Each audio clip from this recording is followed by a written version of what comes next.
overcrowding tanks, fish tanks? Yes or no? Yay or nay? Um, I recently got a few new discus and added them to my 75-gallon tank. And looking at how my tank is stocked, a lot of people would probably think that it's a little overstocked.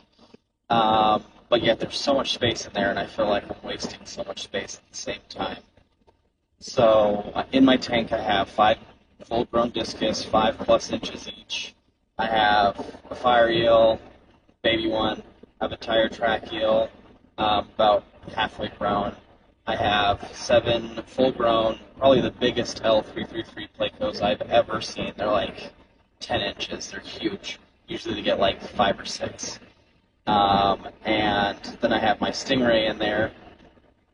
And so there's just a lot of bio load in there, which is fine for me. As long as I keep up on my water changes, then everybody's fine. Everybody's got space where they're at. Obviously, the stingray will eventually move into a bigger tank when he gets bigger, but right now he's just growing out. Yeah, I love overstocking a tank. Probably goes back to when I kept Malawi cichlids in high school.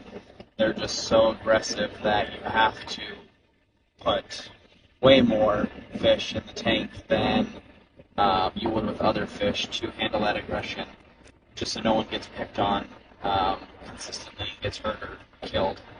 But for me, I think it all comes down to how responsible someone is with overstocking their tank.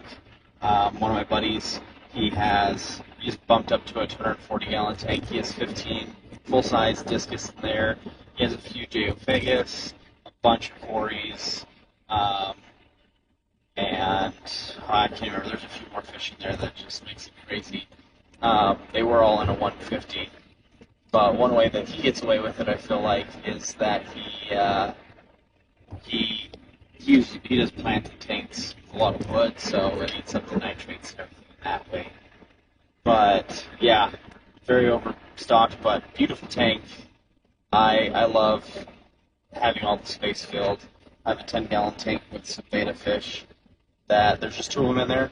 And a 10-gallon tank looks so empty. And so for me, it's just like, oh man, that's a waste of space.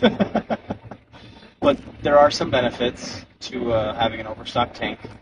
One of them, like I mentioned before, can help with aggression. It makes it so that no one's picked on too much. Fish starts chasing another fish and it gets lost in the crowd, which makes it so that some of those fish that are hyper aggressive can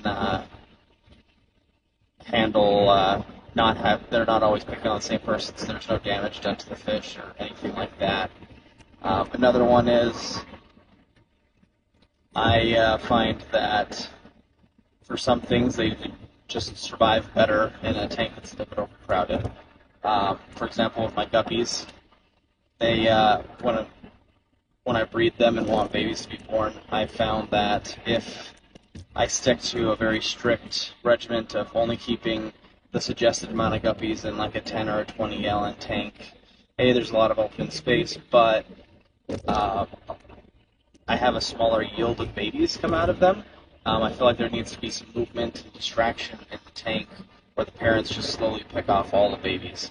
I found having your adults and then various stages of guppy babies in the tank helps to distract the parents and older siblings from eating any of the newly birthed babies. Not hatched. Guppies don't. They don't lay eggs. They give live birth. But so another one is there can be benefits for survival in that way also, not only just in aggression, but helps fish not get eaten. Overstocking also makes a fish tank look more alive. I feel like for the viewer of the fish tank, the person enjoying it can get a lot more out of it. Like in my 75-gallon, stingrays sometimes have moments where they're really, really boring. They just sit there buried in the sand. Or plecos, they just hide in their caves and hardly ever come out. Or even discus can be quite boring sometimes because if everything's chill, they'll just sit there and stare at you, which is so funny because they'll just stare and stare and stare. And so it's kind of a funny thing to see that. But if you have a lot of things in there, lots of fish are interacting with each other. They're causing each other to move around. They have different times of the day when they're active. Like my eels come out at night, so do my plecos, and so I get to see them at night, where my discus are active during the day.